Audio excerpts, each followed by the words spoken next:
If you're tired of reviewers like me bringing up OnePlus's old catchphrase, never settle, every time we write a review, hey, I'm right there with you. But 7 years after it first hit the scene, that defiant, slightly edgy tagline is still with us on OnePlus phones, and now on its first smartwatch as well. And what makes invoking it so irresistible is how often it illuminates just how much settling the OnePlus of today is prepared to do, even when it's entering a new category for the first time.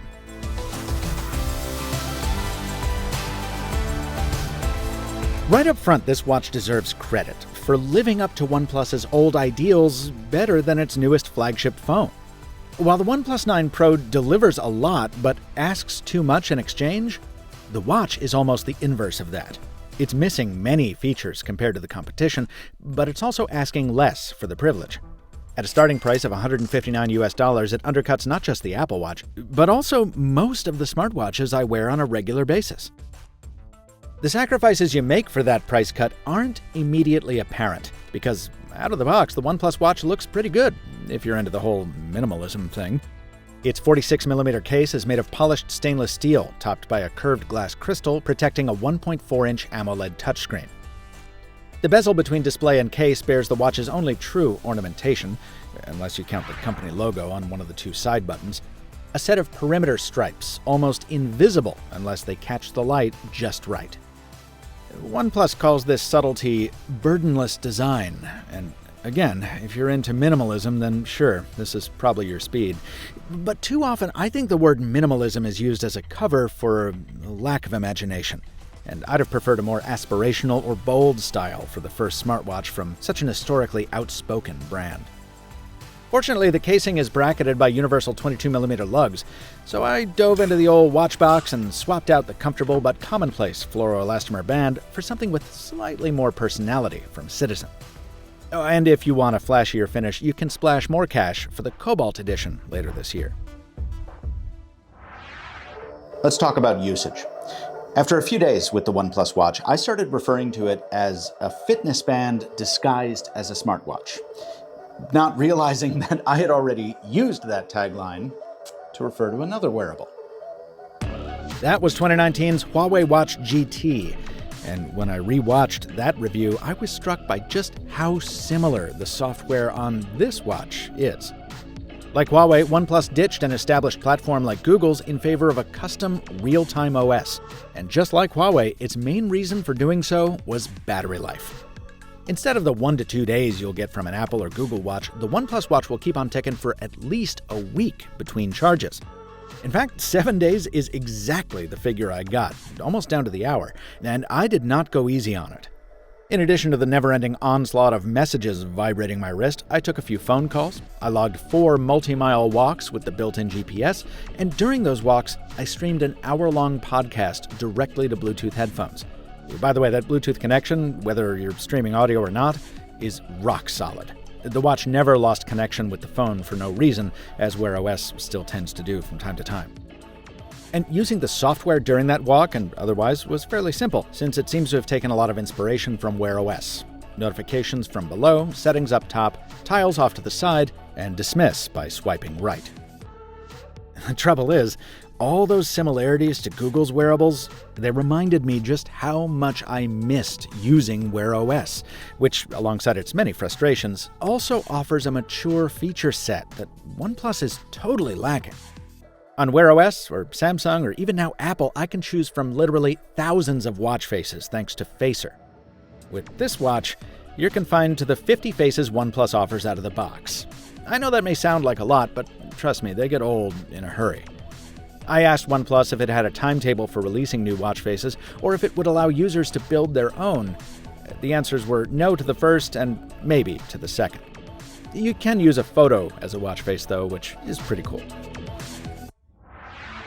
But faces aside, there's no slickness to this software. And as of the date of this video, there's also an awful lot still missing. See, as good as it looks thanks to this bright, brilliant display, the prime directive of this platform is preserving battery life.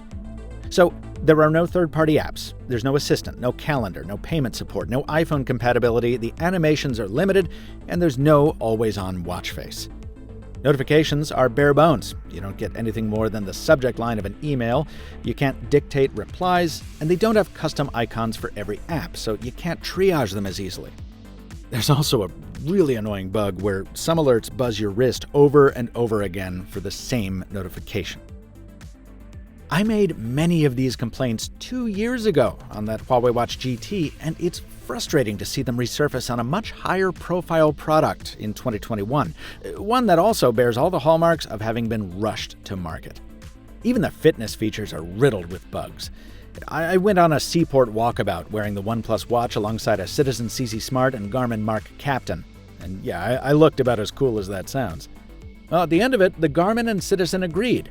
OnePlus undercounted my steps by around 4,000 to 5,000.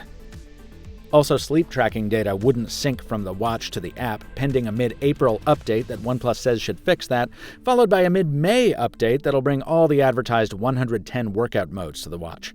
And keep in mind, there's no Wi-Fi on board, so if those updates are anything like the first one I had, they may take up to 40 minutes to make their way to the watch over Bluetooth. That 95 megabyte podcast I mentioned earlier took 18 minutes to transfer. Unfortunately, software updates won't be able to do much for my remaining complaints. Phone calls taken through the watch are finicky because of the placement of the speaker, which makes callers raspy if you bend your wrist wrong. And 2 of those callers said they weren't the biggest fans of the voice quality from my end either. Also, while the watch does charge quickly, it will only charge at all if you make sure to anchor the charger properly. Its magnets are too weak to ensure a perfect fit of pogo pins to contacts, so while it may look and sound like it's firmly attached, it's not always. To wrap things up, I'll take us back to the start and remind you that this is OnePlus's first smartwatch. And, conceptually, I think the company was right to put its focus where it did. It really does last at least a week. It should eventually offer a boatload of fitness features if the bugs get shaken out. It works as a remote if you have a OnePlus TV, and it's priced competitively, even if it only undercuts the bulk of the rivals by about $40. But for a device that goes on sale tomorrow, it's still too raw to recommend today. I'll be really happy to go back to my Wear OS watches after this, and I think that says it all. This review was produced following 10 days with a OnePlus Watch review sample provided by OnePlus and tested with the Motorola Razr 5G. Now, yes, I did cross-check my findings with other reviewers who paired the watch with a OnePlus phone to see if our findings differed, and they did not. Also, the OnePlus Health app received one software update during the review process. The footage you are seeing in this video does reflect those changes. That is the version that is currently in the Play Store at press time.